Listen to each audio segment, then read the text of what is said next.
আল্লাহু আকবার। তোমরা যারা নামাজ ছেড়ে এই টাকাগুলো নেবে তাদের আমি জীবন বদলে দিব।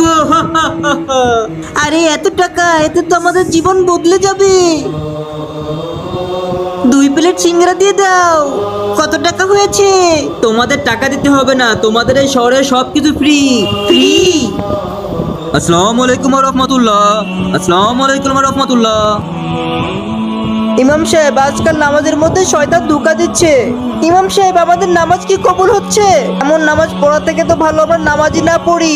বাচ্চারা, শয়তান তো চাই তোমরা নামাজ না পড়ো, আর শয়তানের কাজই তো হলো ধোঁকা দেওয়া। ইমাম সাহেব, তাহলে আমরা কি করব? বাচ্চারা, নামাজের আগে আউযুবিল্লাহি মিনাশ শয়তানির রাজিম পড়ে নাও, তাহলে শয়তানের ধোঁকা কম আসবে। তাও যদি ধোঁকা আসে? বাবারা শোনো, শয়তানের ধোঁকা তারই বেশি আসে যার ঈমান শক্ত হয়, আর তোমরা যতই শয়তানের ধোঁকা থেকে বেরিয়ে নামাজ পড়বে তোমাদের সওয়াব ততই বেশি হবে। ঠিক আছে ইমাম সাহেব, আমরা বুঝতে পেরেছি।